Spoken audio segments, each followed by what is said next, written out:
on yet. Yes, it is.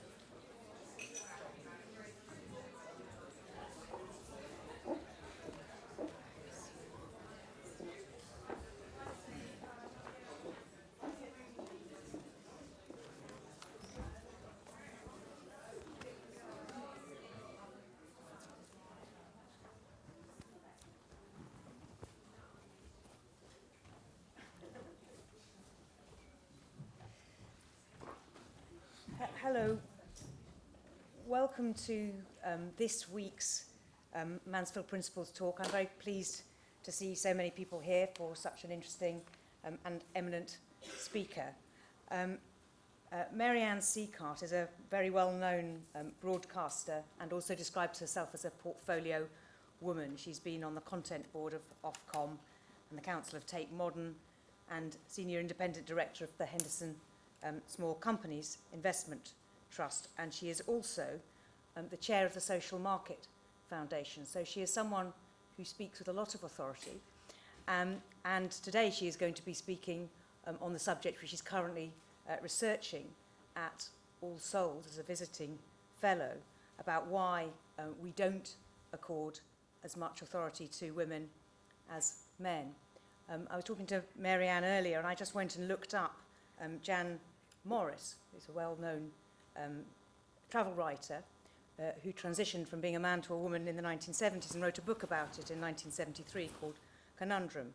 And she wrote that the more she was treated as a woman, the more she became a woman. Men treated me as being more and more junior, and so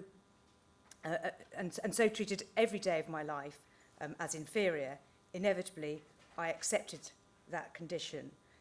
I discovered that men preferred women to be less informed, less able, and less articulate than they were themselves, and generally I obliged them. Now that is something that she wrote in the 1970s. I'm very pleased that there are now women who don't oblige, who don't pretend to be more interesting or less informed, and certainly not Mary Ann herself. So thank you very much, Mary Ann, for your time.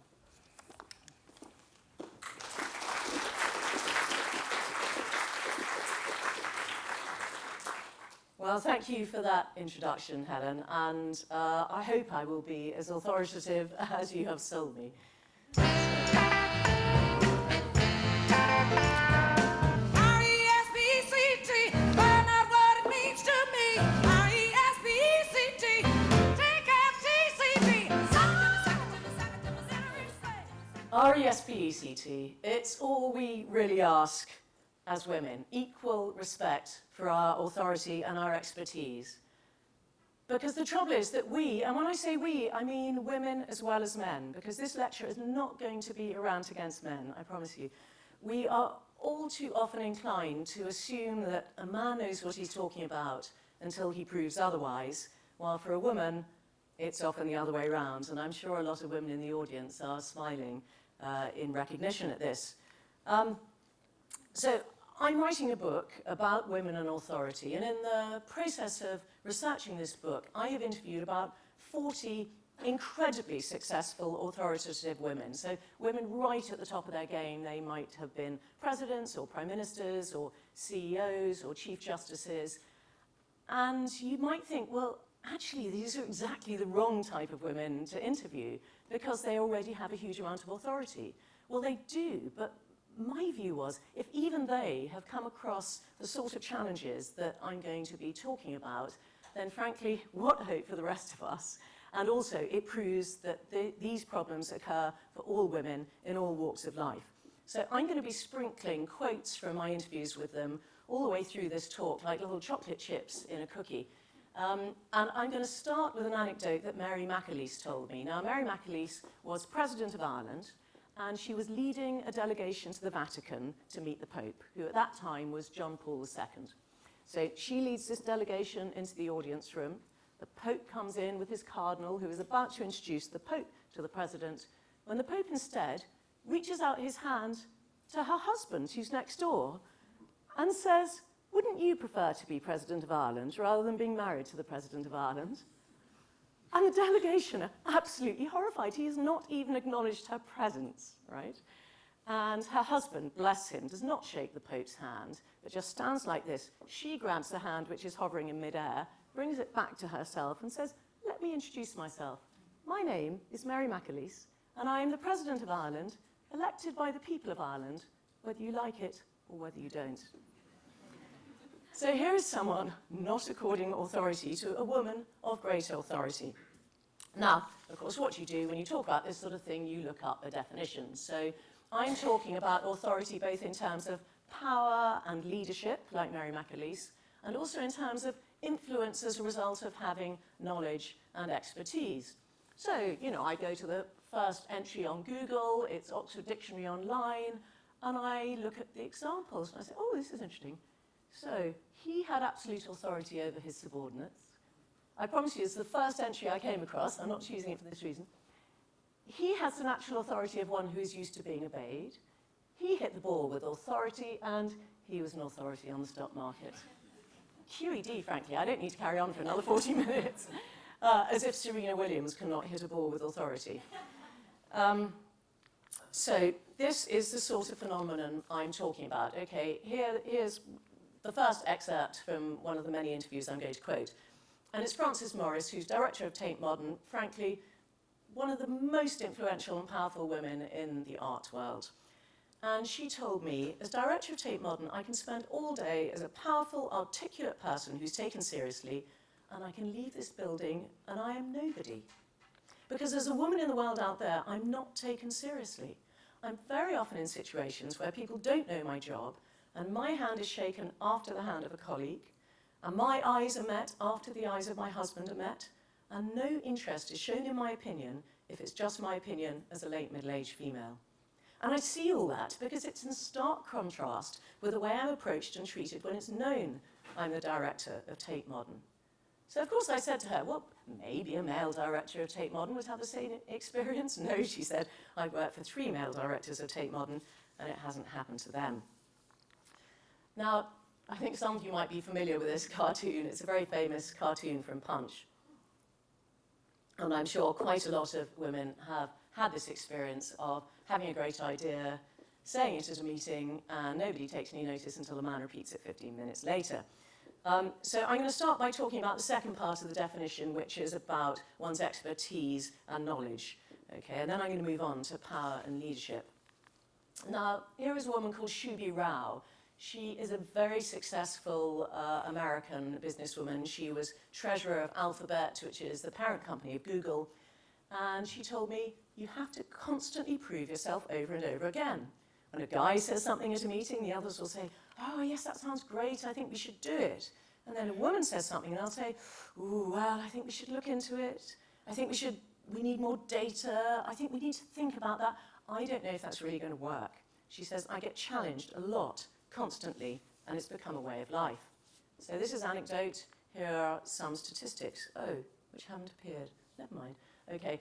There was a big McKinsey survey showing of something like 69,000 employees, showing that women are twice as likely as men to say that their expertise is challenged, and more than twice as likely as men to say they have to prove that they're more competent in order to be taken seriously. But here's another example from academia. Janet Yellen, as you know, former chair of the US Federal Reserve, but was also an economics professor, a very prestigious one. And she said, seminars in economics can be very aggressive. People like to show off, they like to show they're smart and exhibit their brilliance. So you come in to make a presentation, and you flash up your first slide that says, here's what I'm going to do in this seminar. And before you've even laid out what you're planning to do, someone, usually a very aggressive guy, will say, oh, well, you asked the wrong question, and the way you're going to go about it isn't going to prove anything, even if it were an interesting question that you were looking at. And they do this disproportionately to women. To a guy, they'll say, well, that's an interesting way of looking at things. I wouldn't have looked at it that way myself. Something more encouraging. I'm glad I've got past the first slide without that happening to me.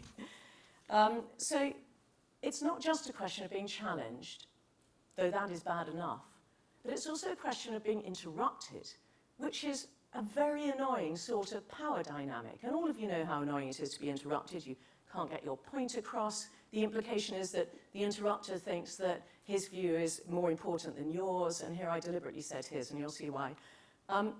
it's basically a way of silencing you and undermining your authority. So here is an academic study of 31 conversations in total, 10 between 2 men, 10 between 2 women, and 11 between a man and a woman. And let's look at the results. So the first 2 categories combined, there were only 7 interruptions. In the third one, there were 48, 46 of them by a man.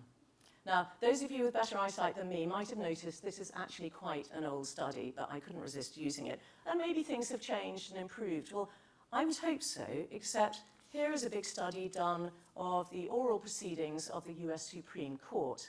Now, you don't get much more authoritative, frankly, than being someone like Ruth Bader Ginsburg here, a US Supreme Court Justice.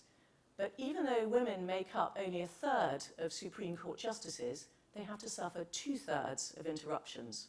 So in other words, they're interrupted 4 times more than the men, and almost always by the male justices or advocates. And only 4% of the interruptions were by female justices. Now, I should say at this point, not all men act like this, and I'm absolutely not here to criticize all men, but some men do. Talking time. Some people call this conversational manspreading. Men just taking up a disproportionate amount of time in a meeting or in a conversation. Here are 2 that amused me, 2 studies, but there are loads and many more recent ones. But I particularly like the top one, in which men and women were shown some paintings by Albrecht Dürer, and they were given a tape recorder and asked to talk for as long as they liked about the paintings they'd seen. And on average, the women talked for 3.17 minutes and the men for 13 minutes. But even that isn't accurate, because 3 of the men were still talking when their 30-minute cassettes ran out. And in another study of university faculty meetings, with only one exception, the men at the meetings spoke more often, and without exception spoke for longer. And the longest comment by a woman, all 7 gatherings, was shorter than the shortest comment by a man. Now, this is partly a matter of confidence, perhaps, men's overconfidence and women's underconfidence, which I'll come to later. But it's also sometimes a rational tactic by a woman, because even when she does talk at a meeting, often her views are not listened to. So here was an experiment done of a bushfire simulation. They took 143 business students, roughly half and half, male and female, and they asked them to read information and watch a video about what happens in a bushfire. And then they were asked, after that, to rank the 12 most important objects that you need to be able to survive a bushfire. Now, this ranking has already been devised by people who really know about the subject. So they were then measured against the official ranking to see how good they were at this task. And those with the highest scores were deemed experts. But they didn't know what their scores were, and nor did anybody else. Now, men and women scored equally well at this task. And actually, women and men were equally confident of their ability. And they were then put into small groups, and the group itself had to agree on what they thought the best ranking of these 12 objects was. Each of them had an expert in, but nobody knew who the expert was. Very interesting findings. So, women exerted less influence within their groups than men. So when I talk about less influence, you look at what the women's rankings were and see how closely they correlated with the group's final rankings. Female experts were perceived as less expert than female non-experts. Now, this is very counterintuitive. I'll explain why in a minute. And female experts were significantly less influential than the female non-experts. And yet the male experts were significantly more influential than the male non-experts. So as a result, of course, the groups with the male experts outperformed the groups with the female experts. Well, why, you might ask? This is very odd and counterintuitive. 2 reasons. One is that both men and women had lower expectations of women's expertise, of how much they would know about the subject, even though in practice women were just as good. And the second is that experts often have to express dissenting opinions. So, you know, the expert in that group might have said, no, I think those rankings are wrong, and this is why. But people don't like it when women do that, whereas they're quite happy when men do. And here is, we're back to Frances Morris, an example of this happening in practice. She says, for many years, I was often what you would call a disruptor. I would be the person who would say something that would change the pace of a meeting, or be slightly contrary, and would occasionally be a brilliant idea. And it was almost always taken as a bad thing. I noticed that when male colleagues did it, it was almost always taken as a rather brilliant thing. And I once or twice been taken to task by senior colleagues about this kind of behaviour. It's expected that if you're a woman, you should be more compliant, more collegiate, more collaborative, and hold back. And when I look back on my career, I think it was that disruptive element that actually held back my promotion. For a long time, it was seen as inappropriate behaviour, but it wouldn't have been inappropriate from a chap. And that makes me sad, because it's the disruptors who have something interesting to say. Well, okay, some of you might secretly be thinking, well, maybe women aren't actually as good. Maybe they don't have such interesting things to say. Maybe they are not so expert and not so knowledgeable. Well, the easiest way to test this is to take a piece of information or something written or something spoken and simply toggle the supposed author's name between male and female and see how people receive it. And there have been loads of studies of this sort, but here are three which I'll run through very quickly. One was done of tweets, and they just simply rotated the gender of the author, asked people how credible are these tweets, and both men and women deemed the ones by men to be more credible, particularly when they were about subjects like politics. Another was done of conference abstracts, and they were deemed to have higher scientific quality when they were supposedly written by men than by women, and the scientists were more interested in collaborating with the supposed man. And the third one was done on students' evaluation of online instructors, and they did it with online ones, because of course you can't tell if they're male or female, and when the students thought they were being taught by a man, though often they weren't, they said that they were better instructors. Now, this, I think, is a very interesting and scientific control. Okay, here we had two Stanford science professors who both, by coincidence, decided in middle age to transition to the opposite gender. So Barbara Barris became Ben, and he was a neuroscientist. I say was because sadly he died this year. He was a professor of neuroscience, and he said, after he transitioned, he said, I've had this thought a million times. I'm just taken more seriously now. My work is taken more seriously. The same damned work, as he put it, is taken more seriously now. And I can even finish a sentence without being interrupted by a man. And someone at the back of one of his seminars who didn't know his history was overheard saying, oh, Ben Barres gave such a great seminar today, but then his work's so much better than his sister's. Meanwhile, Jonathan Roughgarden becomes Joan. Joan still is a professor of evolutionary biology. As Jonathan, when he, by that stage was Jonathan, he was very senior in the university. He sat on the university Senate committee. His pay was in the top half of his cohort. And although his work was actually quite contentious, he was challenging some of Darwin's theories, people would sometimes argue with him, but only with his work and in a very civilized way. So she becomes Joan, and she finds her relative pay starts slipping. She's no longer asked to sit on any committees. She can't finish a sentence, she says, without being interrupted.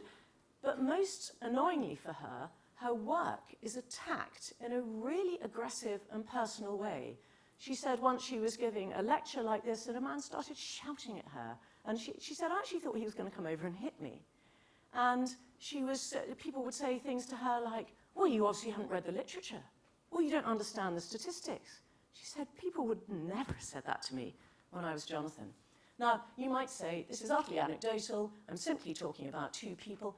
But in a way, it's the most scientific experiment you can get, because all the variables are held constant, apart from one. They're the same person with the same ability, intelligence, experience, expertise, personality, and body of work. And the only thing that has changed is their gender. And actually, bigger studies of transgender people have discovered exactly the same, particularly in the transition from female to male. They say, oh, this is amazing. I'm taken more seriously now. Now, all the expertise in the world isn't going to help, or, as we saw, sometimes hinder women gaining authority if they're not even being listened to in the first place. So are women's views being heard and read and recommended and disseminated as widely as men's? Or are they sometimes being overlooked? Well, I was talking to Baroness Hale about this, who's president of the UK Supreme Court, and she said, I recently invited a man to a meeting with me and my male deputy, and I realised afterwards I was surprised that the guest had actually addressed most of his questions and comments to me rather than my deputy. And I was surprised because that doesn't often happen, even though she's in charge.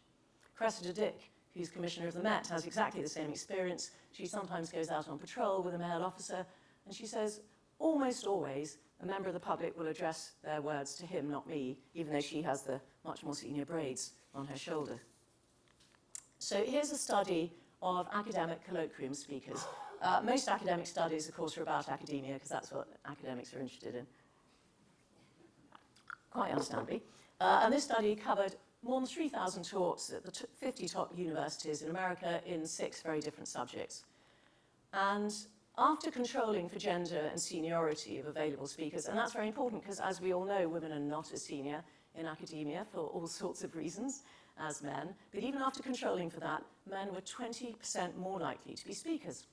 So you think, well, maybe the women had more childcare responsibilities, turned down the invitations. No, turned out they were equally likely to accept them. Maybe the women didn't think that this experience of speaking at a colloquium would be as useful to their career. No, they were equally likely to value the opportunity. Or maybe it's quite difficult just to get more parity in speakers. Well, turns out actually that if a woman was chairing the colloquium committee, 49% of the speakers invited were female, but if a man was chairing it, only 30% were. So it can be done, but you've got to be aware of this problem and try and do something about it. All sorts of studies have been done of citations proving, I mean, this is the biggest one, that's why I've used it, 5.5 million papers. And the red bars are for women and the blue bars are for men. And basically, women's academic articles are less likely to be cited in journals than men's. Reading habits. Now, the same is true of reading lists at university, and all these are measures of authority, aren't they? You know, is this woman's article as good as this man's article? I'm recommending the man's one, so it's a question of authority. It's the same with the university reading list. What are the best books on this subject? Oh, 4 out of 5 of them are by men. But it also happens more generally. So after this talk, I'd quite like you just to have a think about the last 5 or 10 books that you read, and just ask yourself, just look at the authors of those books, and see whether they're written by men or by women. Because several studies have shown that of the books that men read, about 80% are written by men and only 20% by women. Now, if it were exactly the same for us but the other way round, at least it would all come out in the wash. But no, we read about 50-50, and we tend to read the best books that people have recommended or that have been reviewed. We probably don't even notice, I know I often don't notice barely, the gender of the author. But a lot of men, not all men, aren't actually reading us in the first place, and therefore how can they accord authority to our views if they're not even hearing them? Book reviews, of course, are a measurement of how good a book is, whether it's worth reviewing in the first place, and what a critic says about it. Now, there is a count done every year by an organisation called VIDA, and I've chosen the New York Review of Books here because it's probably the most prestigious, and it's so tiny here, I think I'm reading it right. But if you look at the top right, I think it's 77% of the books that they reviewed are by men, and 73% of the critics who review them are men. So basically it's blokes recommending books by other blokes. Women write a lot of books, and they write a lot of good books. Now, I couldn't measure the entire universe that the New York Review of Books covers, but I did notice that last year, 9 out of the top 10 best-selling literary fiction titles were actually written by women. And if you look at the graph along the bottom, that is the New York Review of Books' progress on men and women over the years, and you can see it's barely changed, even despite all this sort of public shaming. So let's look at Twitter. Now, I know some academics may think this is rather trivial, but for me, as a former political journalist, it's the currency of our trade. So whether what you say is listened to in the first place on Twitter, retweeted and commented on by other people, is actually very important. It makes you part of the political conversation. And Twitter is also a very important way of disseminating what you're writing, and including links to it. So at the last general election, a big data company did a survey of who were the most influential political journalists on Twitter. And how they measured it was they looked at a group of influencers, i.e. people with large Twitter followings, and looked at which political journalists they retweeted and commented on, because retweets are the currency of Twitter. And given that Laura Kuenssberg is our most powerful political journalist, BBC political editor, given we got her, how many of the top 10 do you reckon were female? I'm not going to ask you to call it out, but very depressingly, big fat zero, not one. Now that year, I was also on the judging panel for the British Journalism Awards for Political Journalist of the Year, and we gave it to a woman, Rachel Sylvester of the Times. We decided was the best political journalist that year. Even she didn't make it into the top 10. So the company that did this survey thought, well, we'll do a deeper dive and find out what's going on. And what they discovered was that the male influencers were 4 to 5 times more likely to retweet or comment on a tweet by a male political journalist than a female one. And they're also much more likely to follow other men in the first place. So again, if they're not following a woman, they're not even seeing what she's saying, they're not listening to her. And sadly, this is also true in America, in fact, almost worse. In the US, male political journalists reply to other male political journalists 91.5% of the time. And they retweet other men 75% of the time. So women are just being excluded from this very important national conversation. And when I say women, I mean women experts in the same field are being excluded. And they do actually make up nearly half of accredited political journalists. It's not just that there aren't any of them. So, just to summarise what I'm saying on expertise, I thought, oh, how do I illustrate this slide? I know, I'll be lazy. I'll just go to Google Images and see what they put up for the word expertise. And what do you get? Well, you get man, Bart Simpson, before you get a woman in a group of people, and then one more woman here listening to a man telling her what's up. Okay.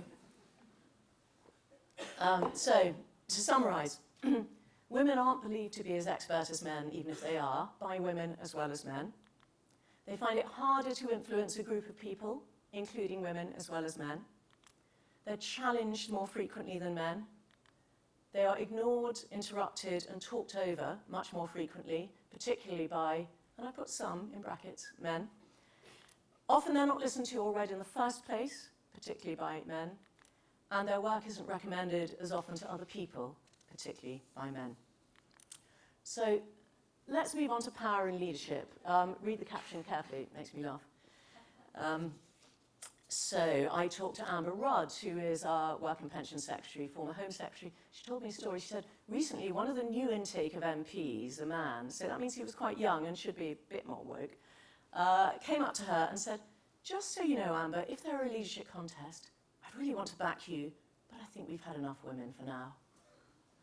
So one woman is not great at being Prime Minister, and that disqualifies half of the rest of the human race. If we're going to talk about women in leadership and the discomfort that a lot of people have with it, there is only really one woman to talk about, isn't there? During the last general election in the US, 66% of Americans said that Americans weren't ready to elect a woman to high political office. And the percentage who had a strongly unfavourable view of Hillary Clinton, I'm not just going to use her first name because that often happens to women, and strongly unfavourable is usually the very tip, was by far the highest for a Democratic nominee since the question was first asked in 1980. And of white men, it was 52% of them had a strongly unfavourable view of her, compared with only 32% for Obama in 2012. And he was black, 20% for him in 2008, and 24% for John Kerry in 2004. Now, these items were for sale at the Republican National Convention. So we're not talking about sort of flaky internet sites. This is like the equivalent of the Tory party conference. It's pretty disgusting, isn't it? And if you can't read what's on the back of Donald Trump's T-shirt, on the top left, it was, if you can read this, the bitch fell off. Okay? You might recognise Julia Gillard. She was the first female Prime Minister in Australia. She made that very famous speech about misogyny, which I suspect a lot of you might have watched on YouTube, and if you haven't, please do. It's very brave. And I talked to Mike Rann, who was a close colleague and friend of hers. He was president of the Australian Labour Party, and he said it was a disgrace. I don't think I've seen anyone more denigrated, despite her incredible abilities, because of her gender. There were constant references to the size of her backside, her clothing, her makeup, her hair, none of the things that we blokes had to put up with.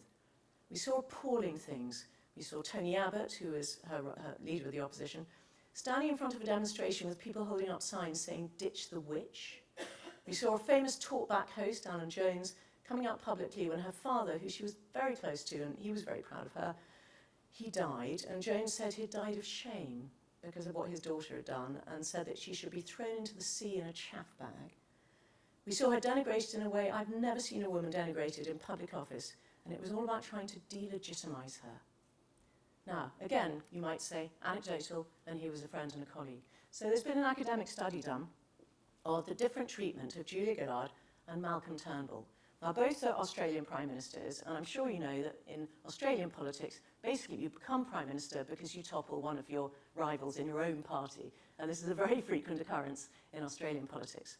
So when Julia Gillard did it to Kevin Rudd, nearly half the articles contain words like murderer, backstabbing, knifing, decapitation, brutal, ruthless assassination, and execute, and she is compared to Lady Macbeth. When Turnbull topples Tony Abbott, only 12% of the articles are negative. He's brilliant and successful and clever, cunning and ambitious, had political skills and gravitas, and has taken back the reins. I went to Zagreb to see Jadranka Kosor, who was the first female Prime Minister of Croatia. And she told me the very moment I became Prime Minister, I was met with disbelief. How was she going to be able to do this? At the time, Croatia was in the throes of the financial crisis, and the negotiations for Croatia to join the EU were deadlocked. And people were saying, oh, she won't be able to do this. She'll lead us into complete failure. And at that time, the head of the European Commission was Barroso. And she says, during our first meeting, he also expressed disbelief because these negotiations had become blocked. And he literally looked me up and down and said, well, your predecessor, who was a man, couldn't do it. I don't think there's any way you could do it. Within 3 months of her taking office, Croatia had been accepted into the EU, and when I went there, Zagreb was festooned with EU flags. So, why does all this happen?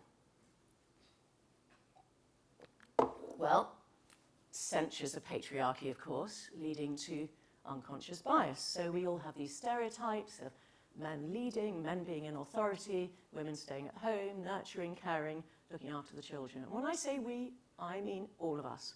Even I have this reaction sometimes, and I hate it when I do, but at least I notice when I do. And so I will perhaps hear a young woman being interviewed on the radio, and maybe her voice is quite high and she sounds a bit childish in a way that men can't because their voices are broken. And I'll occasionally find myself thinking, oh, I wonder if she knows what she's talking about. And then I'll go, stop it. Just listen to the content of what she's saying and then judge. But if we don't do that, everything I told you about before will happen. Some men's fear of emasculation. I've talked to quite a few psychotherapists, male psychotherapists, about this, and they say the reason that some men feel uncomfortable with women in positions of power and authority is because it reminds them very much of when they were small children and incredibly vulnerable and powerless and entirely dependent on their mother for sustenance and care. And this reminded them of those feelings of vulnerability, which they hated. I mean, you will often hear a man say of a female boss or a female politician, oh, she reminds me of my mother. And you know immediately that is an insult, right? Whereas if a woman said of a male boss, he reminds me of my father, it's not value-laden in any way. You might say, oh, that's interesting, I wonder why. Okay. Boys and men's overconfidence. Now, this is very interesting. One of the, I think, saddest pieces of research that I've come across in the course of researching this book is that if you ask parents to estimate their children's IQ, they will estimate their boys on average, their sons, as being 115, which in itself is hilarious because the average ought to be 100, right? And their daughters at only 107. And yet girls talk earlier than boys, they have a bigger vocabulary, and they do better at school. So why are parents treating their boys as if they're more intelligent than their girls? American parents are 2.5 times more likely to Google, is my son gifted, than is my daughter gifted, even though girls actually make up 11% more of gifted and talented streams at American schools.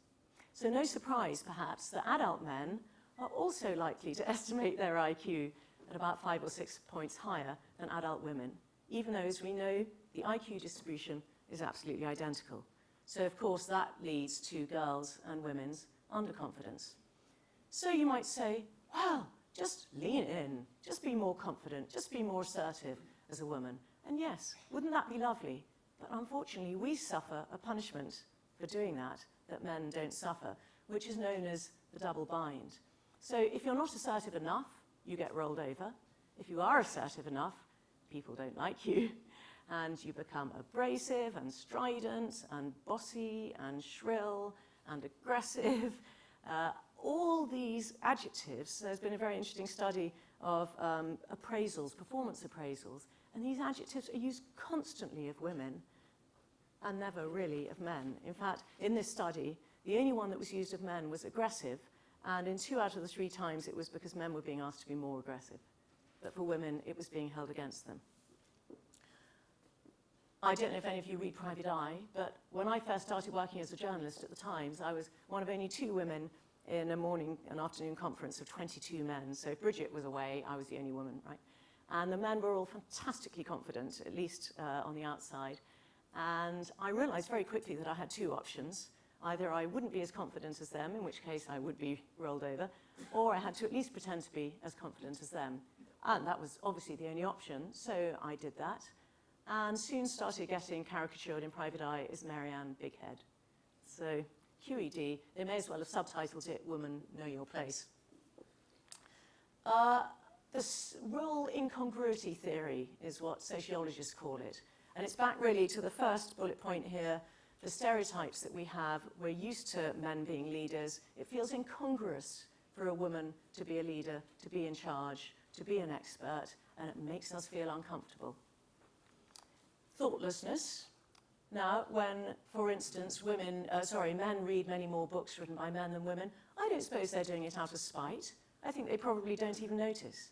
And that's why I said, go back and maybe look at your Kindle or your bookshelves afterwards and just have a look and see, because I don't suppose it's deliberate. Same with Twitter, but it still probably happens. And of course, straightforward sexism. What can I say? But can it change? Yes, it can change. And here are just a few ideas for what you can do to stop this happening in yourself. So we can look at the authors who we read and cite and recommend to other people and try and have a more even balance. We can check who we're following and retweeting on Twitter.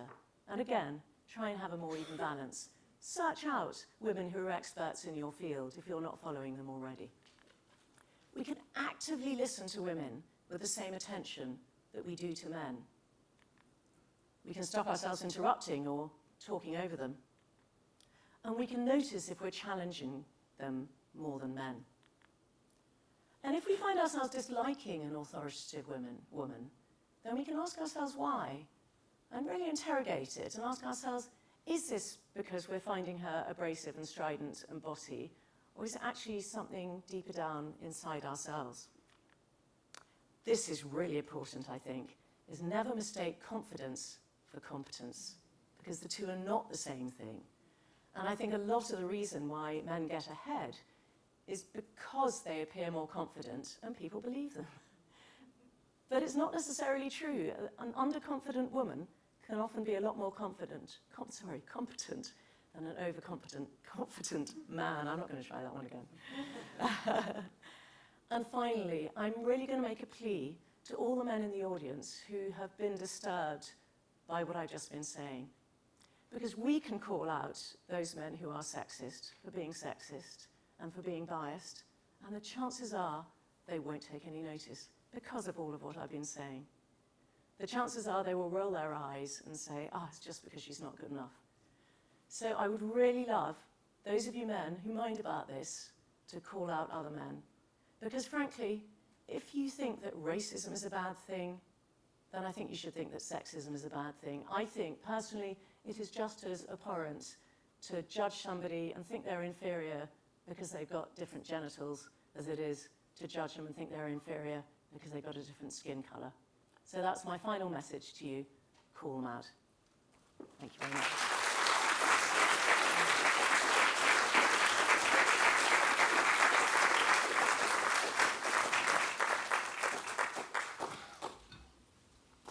Thank you very much, Mary Ann. I hope you don't mind my saying that is one of the most depressing talks I've heard here. And it's nothing, in fact, until your final two slides, but it is not, it's, you know, it's absolutely fascinating, the research, and very interesting. But I'm pleased you think there is something we can do about it, because there really are some times when, you know, as a woman who tries to speak with authority in various contexts, it can be quite depressing. And I wonder how we can kind of, you know, knowing that if you're going in to be to present an important radio or television program, or go and speak for somebody in a courtroom or something like that, and you know you're going to be treated with less authority, it's undermining in itself. And, It is. You know. I mean, I think you simply just have to act as if you have the authority and just sort of challenge people. And basically, what I really want to do is spread the word, because I want people, including us women, just to be aware of the biases we have, because it's only when you notice them that you can do something about it and correct for them.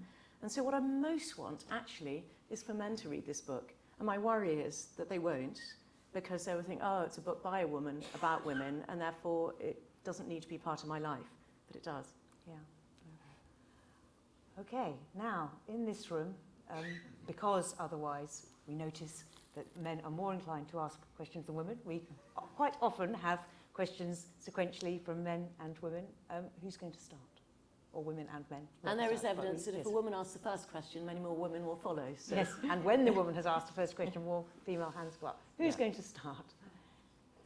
Oh dear, I put you on the spot. There we are. Yes, thank you. There's a mic. The microphone coming your way. Can you name some specific moments where you've felt kind of oppressed because you're a woman?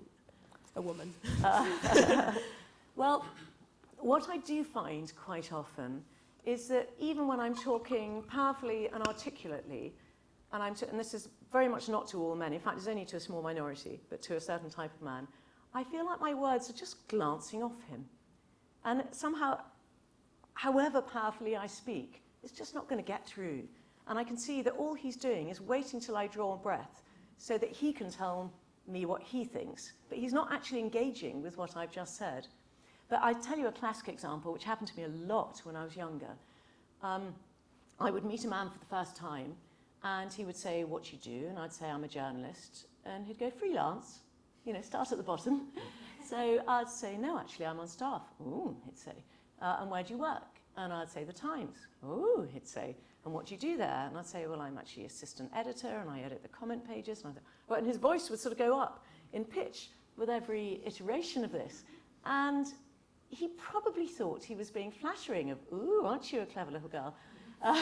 But actually it was very insulting, because, you know, the implication was I thought you were going to be dim and junior and uninteresting, but I now realise that perhaps maybe you're not.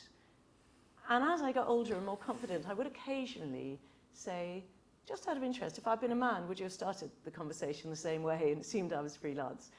And he'd sort of say, well, no, actually, I wouldn't.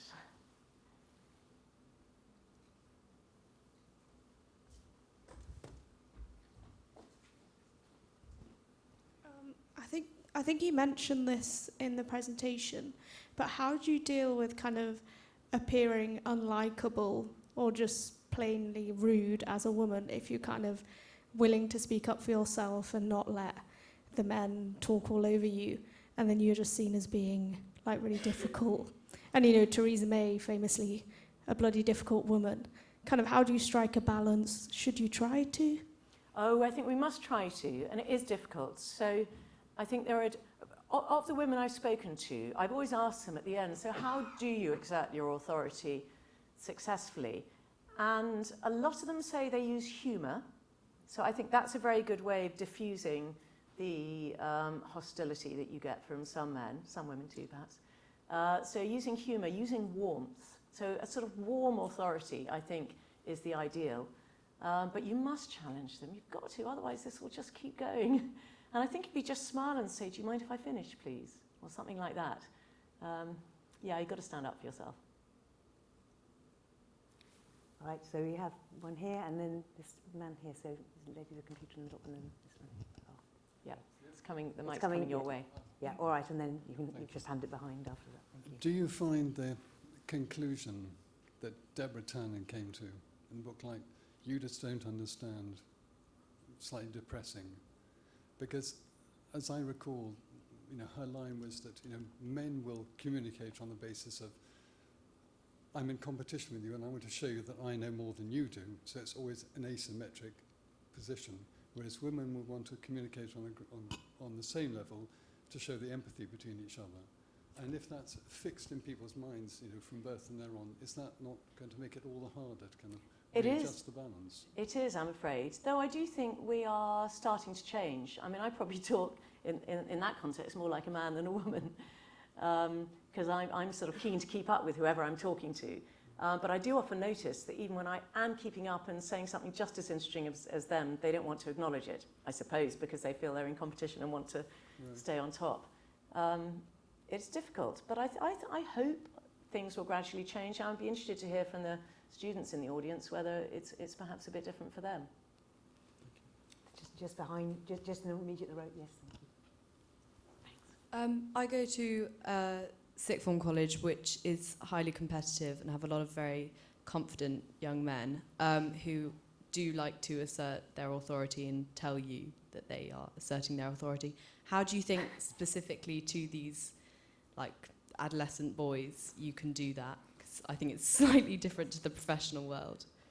Yes, and it's a long time since I was an adolescent.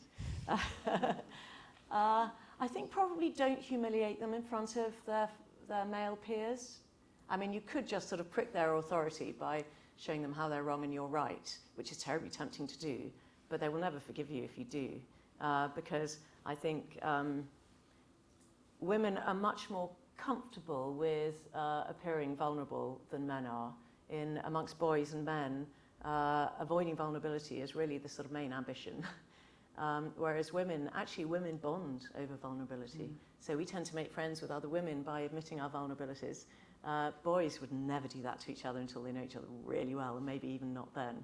So I think it's important to avoid humiliating them, but just sort of keep standing up for yourself. And yeah. I think also showing in social groups that you find it more attractive, I don't just mean sexually attractive, you find it more attractive to talk to people who talk in an equal way and kind of just don't respond to it, because I think it's a plea for attention very often. And if you give more attention to the men who speak in a more inclusive way, I think that's what they're looking for. They're looking for attention. It's a better way of getting it. You're so right, actually, because one of the things I'm going to be saying at the end of this book is that it's not a zero-sum game for men. They don't have to lose out for us to gain more equality in these sort of respects, because frankly, if you look at their relationships from the sort of closest relationships outwards, we women know, and you know, within 2 minutes of meeting a man for the first time, whether he's a sort of great man who treats us with equal respect and is genuinely interested in what we're saying,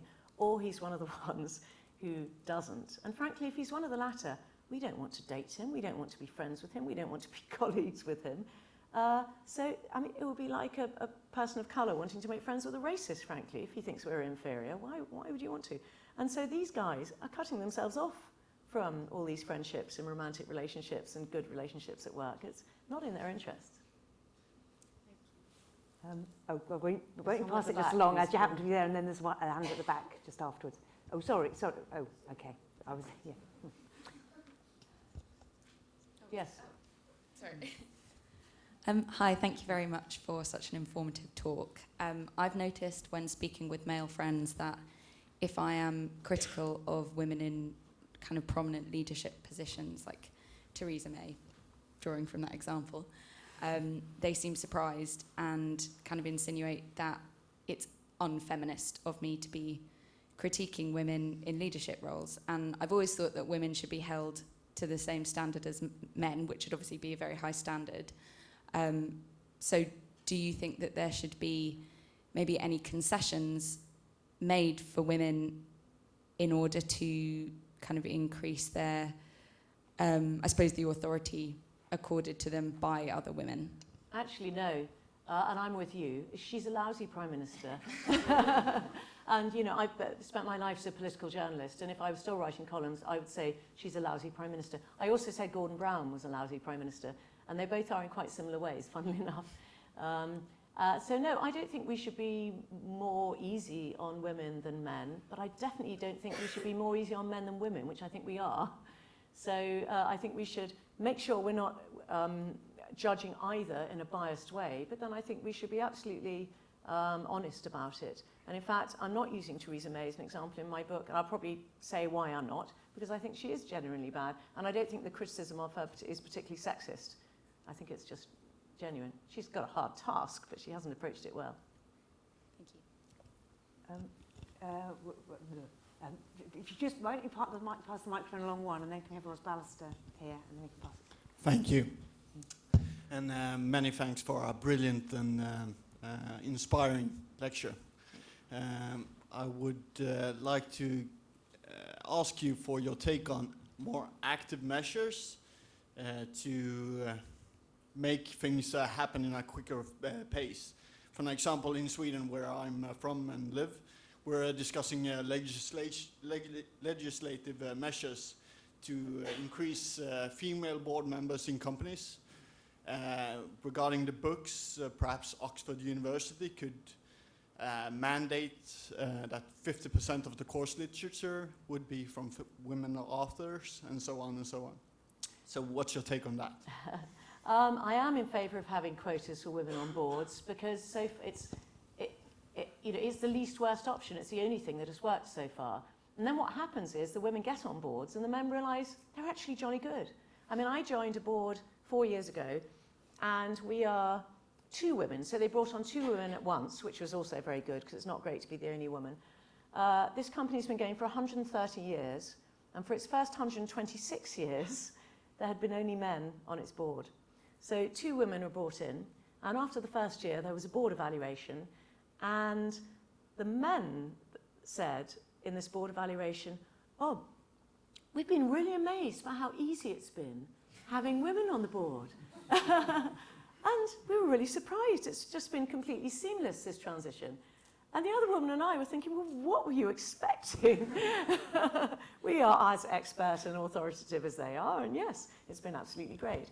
So, yes, I'm actually in favour of some legislative measures. And I think sometimes it's just a question of being held to account.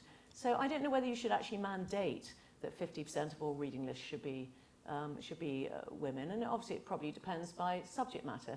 But I think that people making the reading list should be asked, why is your reading list 85% men? And are there really no more authoritative books or articles by women that you could have put on your reading list? So I think people just need to be held to account for this sort of thing. But I was interested you come from Scandinavia, because I interviewed a fabulous young woman called Dolly Alderton, who's written a great book recently about her life. And she presents a podcast called The High Low, which I commend to you all. And she has done a huge publicity tour. It's a best-selling book. And she went to Denmark, and a journalist from a national newspaper was sent to interview her, and it was a man. And she said to him, "Do you know, you're the first male journalist a newspaper has sent to interview me, and I've been promoting this book for more than a year." And he was amazed, and he said, "Why?" And she said, "Well, it's just assumed that because it's a book by a woman about a woman, men just won't read it." And she said, "It makes me very sad, that half the human race thinks that my views and experiences aren't worth reading."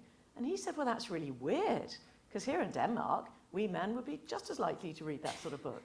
So these things can change. I mean, maybe the same is true in Sweden. Ros Ballister, who's the chair of the English faculty. Yes. Yes. Yeah, I love the fact I have a name to be called on.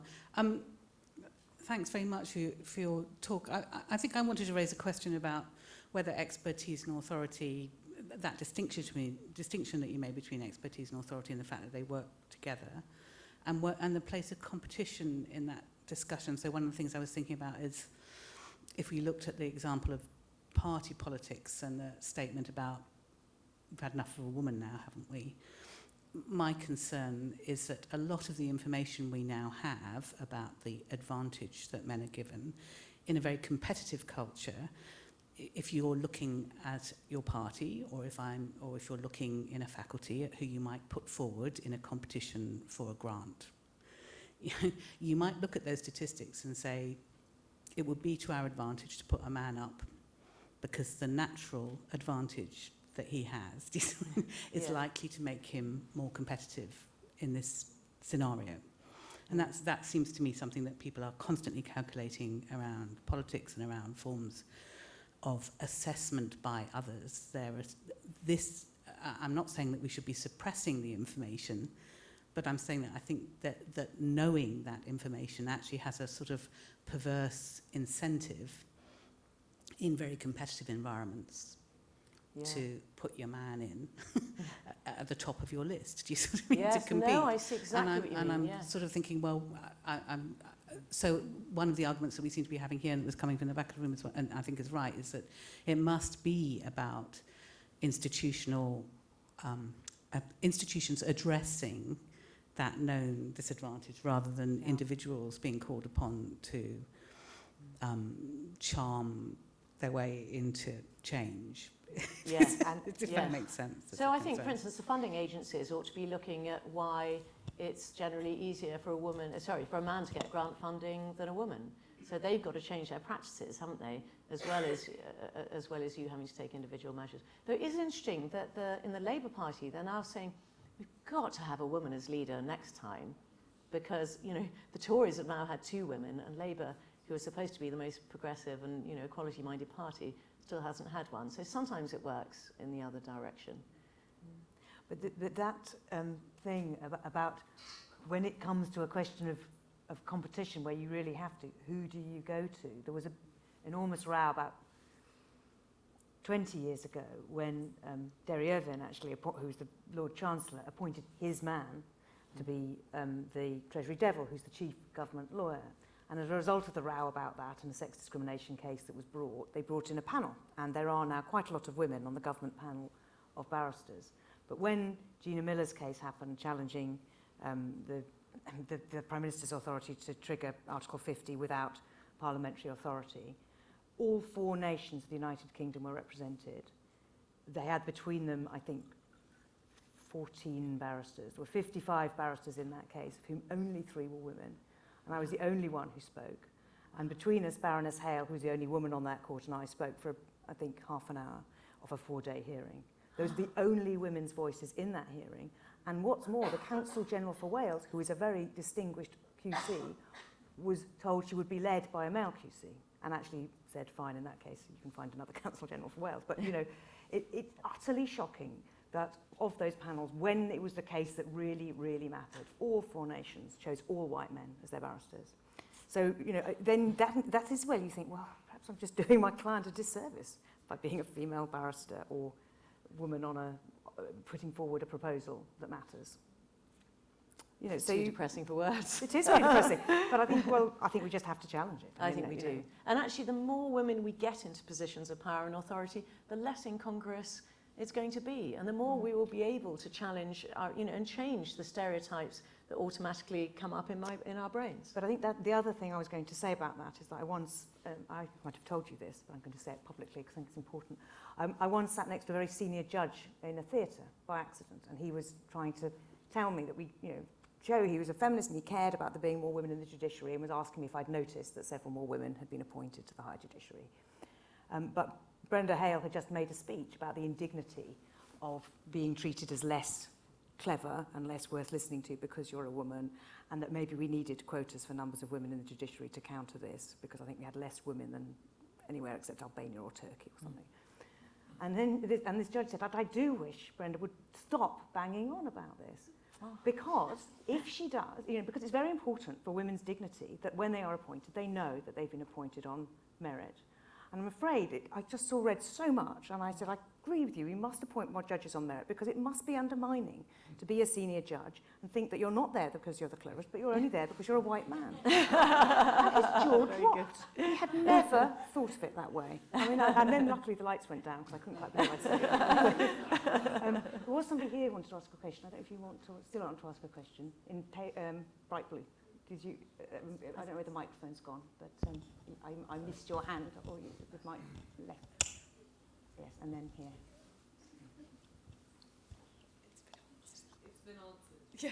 Oh, it's been answered. Okay. I think there's some. Was that? There's 2 just here. Yes, we can have 2. So I was interested in reading about the aftermath of the Christchurch shooting. A lot of articles praised the leadership of New Zealand's Prime Minister, and some of them I noticed commented specifically on the manner in which she could show compassion and share vulnerability with the Muslim community, and they said this was probably a woman's style of leadership and really praised it. And I'm interested if your research at all looks at that sort of thing. You talk about when we have more women, we can change things. Does it look at how women may lead differently? Yes, it does actually. And women, I mean, big sort of meta studies of women's leadership have shown women actually to be better leaders than men in, I think, all but one category. And one of the ways in which they are particularly good and better than men is at what's called transformational leadership. And that involves really engaging with your employees and bringing out the best in them and making them feel loyal to the cause, as it were. So I'm talking here more about CEOs than prime ministers, but it's the same sort of principle. So it's really using emotional intelligence to make people want to give of their best and become better as a result, whereas men are more likely to exhibit sort of command and control, you know, top-down leadership. So, yes.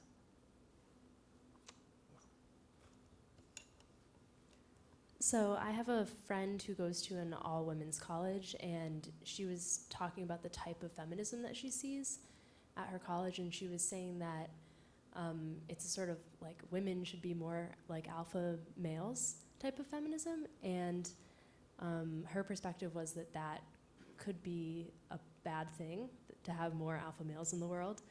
And I can see where she's coming from, because a lot of the stuff on the slides, like, you know, being interrupted, I don't think interrupting is a positive thing, and acting overconfident when you don't know what you're talking about, that's not a positive thing. But I guess where I'm kind of stuck on it is, where does that leave women? You know, because it seems like, well, you shouldn't act like an alpha male because there are bad things about that, but you also don't want to be walked on. So do you see sort of a way to walk that line? It's a really good question, and a really difficult one. I think as women, we just have to sort of fill our skin. And by that I mean don't overinflate ourselves the way these alpha men might, but at least make sure we are properly filling our skin and that we feel comfortable in it, and we have accurate assessments of our ability, so we're not underestimating our ability. And our self-esteem is at least accurate, not necessarily over, but at least accurate. And then don't let it be pushed down. So I think just quiet pushback against any attempt to do us down or undermine us. That's probably the best way to get through. And also, as I say, a bit of warmth and humour tends to help. I'm going to take a couple more. There's one just here in the middle. Thank you. Today we had a debate at our school about whether or not modern day feminism rejects men. And after that debate, there was quite a lot of talk around the school. So I was just wondering how you would initiate conversation, perhaps respond to that question in a kind of school environment. I absolutely don't respect. It's a wonderful Freudian slip, isn't it? I absolutely don't reject men, and in fact, my darling husband is here in the front row. And when I say, I really mean it when I say some of my best friends are men. I have some really good male friends, and in my view, half the male race is fantastic. It's the other half that bother me. So I would definitely not reject men. I reject sexist men. And that's where we've got to come from, is I think, you know, if a boy at school or, you know, one of my male colleagues is being sexist, then boy, will I call him out on it. But, you know, a lot of them aren't. So it is possible to be the good man you want to be, I would say. And also, there have been studies showing that men tend to overestimate the sexism of their peers. So they're worried about saying something that is supportive of women because they think that the guys will look down on them for doing so. But actually, the other guys aren't as sexist as they think sometimes, and therefore they can afford to say these things that are supportive of women without being attacked or made to appear vulnerable.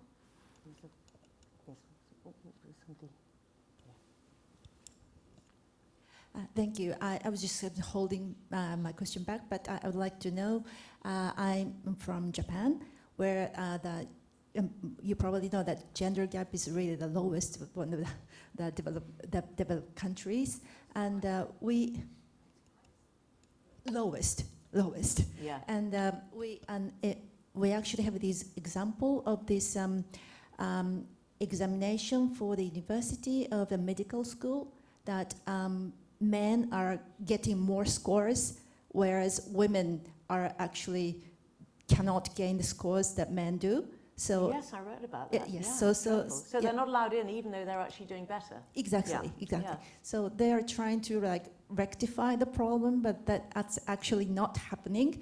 And there is a way to get through that without really rectifying, unless although they say it's improving. But so in this environment, we have a lot of difficulties. I feel a lot of difficulties in my job, and I just would like to know what you have advice for that kind of environment or that kind of culture, or what you think about it. Gosh, so hard for me to say because you know so much more about the culture than I do. But I think if you are you working here now in the UK? No, I'm visiting here. You're visiting. Okay, well, I think you can say, I mean, it might be worth saying, well, my experience in Britain is that actually men don't say that sort of thing to women anymore. And, I hope this is going to change here, or something like that. Maybe sort of draw in experience from other countries. It's very difficult for me to advise you on that because I don't know how the men are likely to react. But I tell you, this is just by the way, fascinating piece of research I've come across is that in more egalitarian countries, the average pitch of women's voices has dropped dramatically over the past few decades, whereas in inegalitarian societies like Japan, it's remained quite a lot higher. Indeed. Because women feel they have to sound more submissive and their voice is higher.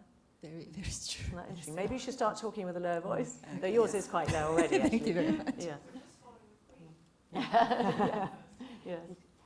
Yes, they'll just have this question and then you in a minute. No, you could have the microphone, but yes, you go first, and then I'm being very inauthoritative here. You go first, and then the further at the back.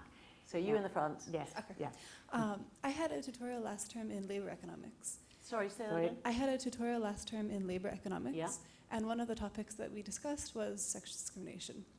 And one of the biggest themes in that subject was statistical discrimination. Sorry, what discrimination? Statistical. Statistical. So looking at how women are paid less than men. Oh, right, yeah. And one of the biggest reasons that was pushed is that women work less than men. Women take bigger gaps in their work. It's harder to get back into the swing of work after you've already gotten out of it. And there was a lot of emphasis on this is just statistical. There's nothing we can do about it. It's not about attitudes. It's just a fact that women have children and men don't. So my question is, what's your response to this kind of argument that purports to be really hard and scientific and evidence-based? Okay, well, the first thing you should ask is, why is it that the gender pay gap for women before they have children is 20% for non-graduates and 10% for graduates? So that's before they have children. They're both working full-time. That's a very good question to ask. Now they might say, oh, it's because women choose to go into industries and sectors that pay less well. Up to a point, that's true. But then you've also got to ask, what is this choice about? So women are more likely to choose to go to jobs in the public sector rather than the private sector, which are on the whole less well paid. But they might be quite rationally doing that because the public sector on the whole is a lot less sexist than the private sector. So it's a choice that is already informed by the way in which women are treated in the workplace. And then again, when it comes to, so then when a couple have a child, the woman is already earning less than the man, generally, on average. So then it makes more financial sense if one of the parents is going to work part-time or give up work or stay at home more, it's going to be the woman. And then that hugely widens the gender pay gap. But it's because of the sexism in the beginning. And then, of course, you should ask, why is it that workplaces are not prepared to give any sort of career progression to people who are working part-time or flexibly? So working part-time adds no more or very little more to your pay over the course of a career than not working at all, which is extraordinary. So you can have this incredibly talented woman who has gone down to a 3-day week because she's got a baby and just sees all her male contemporaries being promoted and she won't be. So that, in a way, is a sexist way of employing people, isn't it? Why aren't her employers thinking, she's really good, let's see if she can work part-time at a more senior job?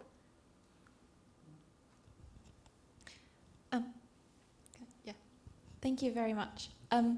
You mentioned that the idea of kind of, it's only 50% of men that you kind of seem as sexist in, kind of an offhand way. But quite often talking to my male friends or just kind of my male counterparts, I'll often notice that they take very badly to being called out on any sexist behaviour, or even acknowledging, as you said earlier, that all of us in this room will have an unconscious bias towards men being, more intelligent or whatever it is. How do you propose, or do you find yourself kind of calling it out and laying out the fact that, we all do have an unconscious bias? It doesn't make you a bad person, because people sometimes think they're kind of their character's being attacked in some way. Well, I think that's the important thing for women, is to say we have it too, and we all need to recognise it. So I'm not just accusing men of doing this.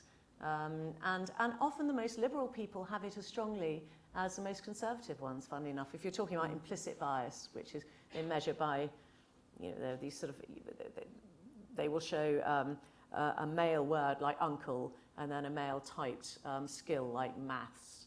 And then they'll do sort of aunt and maths and see how quickly you can associate the two. And even really liberal people like me find we're slower at doing it with aunt and maths than uncle and maths. So I think you just have to defuse it by saying this is nothing personal. We all have this, but the important thing is to A, acknowledge that we have it, and B, notice when we're doing it. And there's one person just around the corner up here. And then I think I might allow you a drink. To those who are resistant, so perhaps to men who are fearing these changes, how do we get the message across to them that this is not a zero-sum game? Okay, so I would work my way down from the country level right down to the individual. Countries that are more gender equal are on the whole happier, okay? Companies and organisations that have female bosses on the whole are managed in generally sort of more emotionally intelligent, as I said earlier, way, and it tends to be sort of less cutthroat and competitive, and allows men sometimes not to have to be the toxic male that they're sometimes expected to be these days. They will probably get on better with their female colleagues if they act that way, and also get more respect from their female employees if they're in charge. They will certainly have better female friends. And if this is the final, I think I will enjoy saying this as the final comment.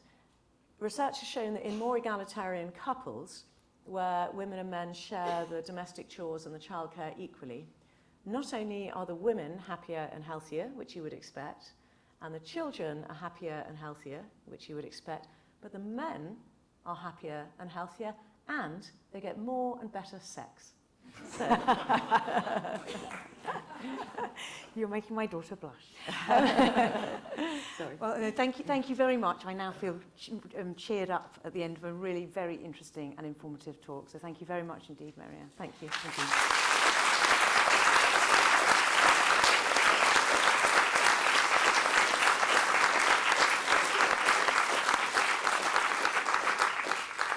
If you've enjoyed this and you're not on our mailing list and you would like to be, please make sure you give your name up at the back, and we will send you emails about our talks, or you can check them out on Twitter or Instagram.